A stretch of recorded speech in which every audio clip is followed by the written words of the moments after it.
Mythic Plus, the eternal conundrum. Will we time the key? Will the healer leave? Or will Shadow Bolt Volley go through? Here's 5 tips on how you can get started in high Mythic Plus keys. Number 1. You need to know the dungeons, and you have to play them a lot. It's common sense that it takes practice to understand something. When it comes to Mythic Plus, especially higher keys, you need to understand many facets of the dungeon, and the only way to do that is to get your feet wet and to dive on in. There are a lot of things to consider with each dungeon. Which casts do you need to interrupt? What buffs can your mage steal, or what needs purging? What are the boss mechanics? What are the trash mechanics? What packs are the most dangerous? In Underrot, for example, after the second boss, some casters need multiple kicks in a row. One cast reduces the group's damage, another is a Shadow Bolt Volley that will lovingly one-tap all non-tanks, and so on. In lower keys, perhaps a plus 13, you can almost ignore this ability because the damage output isn't too high, but in a 19 and above, not so much. Don't be disheartened if at first you don't succeed. Learning all of the trash mechanics is more demanding than learning the few bosses, and don't worry about dying either. God knows I do it often enough. Number 2. You need to know your class. Understanding your class and what it brings in utility and damage profile is very important for pushing keys. It's very common to swap between talent setups and possibly corruptions or gear to cover for specific affixes or what's required in the dungeon. For example, an arms warrior normally takes defensive stance for on-demand damage reduction, but will often opt for a second wind on weeks with the bursting affix. A fire mage has unparalleled burst cleave DPS every 2 minutes with combustion, but does very little in between, and so you need to plan your pulls around that. It's important to know what you can change to make certain Mythic Plus weeks easier and faster. Another good example of this is swapping around essences. It is standard for Havoc Demon Hunters to go with Condensed Life Force on Tyrannical weeks because there's a much larger emphasis on boss fights. However, on Fortified weeks, Focused Azerite Beam becomes the better choice. Make sure to do some research to see what the top players of your spec are running in specific dungeons and specific weeks, and make sure you check what's actually going on every week. Keep your stuns and CC in mind. Priority stuns like Beastmaster Intimidate can often function as an emergency interrupt when needed, or an AoE stun like Demon Hunter Chaos Nova can take some pressure off of your tank.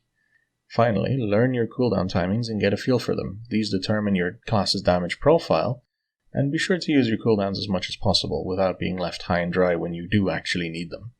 Planning is key here. Number 3, you need to know your role.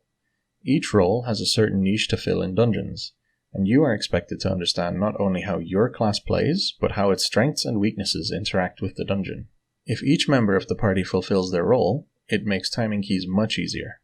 With tanking, it is absolutely essential to know the best route to take for your group, which trash to pull, and which to skip, or which mobs need snapping, especially the awakened ones. The difference between knowing and not knowing a route is more than enough to fail a timer. For healers, it's crucial to know which debuffs you must dispel, which trash packs or bosses are especially dangerous, and what you need to do to maximize your group's boss killing potential. A good example of this, perhaps, is the third boss in Tol Dagor. A healer is usually assigned to barrel duty, but not knowing how this mechanic works will absolutely cause a wipe. Finally, DPS players are expected to do the damage, not die and interrupt and throw out CC. If every player knows their role and does it well, Mythic Plus dungeons become much easier and more enjoyable, especially in higher keys. Number 4. You need to understand your composition.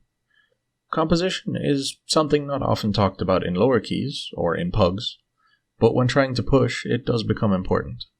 Going back to the Fire Mage example, by itself, the class really doesn't do much damage outside of combustion. However, a tank that communicates and pulls around a Fire Mage's cooldowns allows for very large packs to be cleaved down quickly and safely, thanks to Ignite. This turns Fire Mage from a spec which is frustrating to play into one that is very rewarding and extremely efficient. Of course, this is much easier to do in pre-made groups and can be a shit show in pugs, but communication is key. Telling your party members what you want to do, what cooldowns you have available, and how you want to approach a situation can speed up a key by a long, long way. Another important point is that in high keys, some compositions are just better than others. For example, rogues are great at dealing with explosive weaks because they can use pistol shot to instantly kill the explosives. On top of that, they bring a lot of great CC and interrupts, allowing for priority ad control. But really, every class has some form of utility that can contribute when understood properly. Whether it's pet taunting a spirit breaker from a awakened mob, or using stampeding roar from a feral druid to get back to an area faster, these things will add up and will make the difference between timing the key or eating dirt. Number 5. You need to know the affixes. They are a big part of Mythic Plus, no question. In fact, they determine how easy a certain week can be. For example, I decided to start learning how to tank again during the Necrotic Raging week. It honestly wasn't very fun at first. But the week after the affixes were teaming Quaking, and learning the keys became much easier because pressure was taking off of learning both my role and the affixes all at once. This is important to know because affixes can inform which weeks you should be trying to push and which it may be better to wait it out. It's also important to understand how affixes affect your playstyle. If you're a caster, then you need to play around the Quaking timer, or you will lose a lot of uptime on spellcasting if you're interrupted.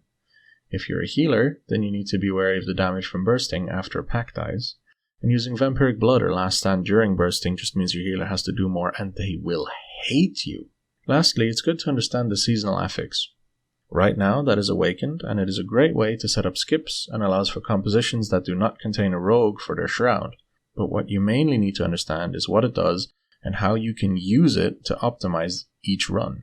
Saving a pillar to kill with the final boss can be an efficient way to save some time or skip some extra mobs on a tight key. And with all that, keeping those points in mind, I'm sure that each and every one of you will be pushing plus 25s in no time. I just want to thank you all for watching the video and hope you've enjoyed it or perhaps even learned something. Feel free to leave a comment or to drop a like and subscribe. We really do appreciate it.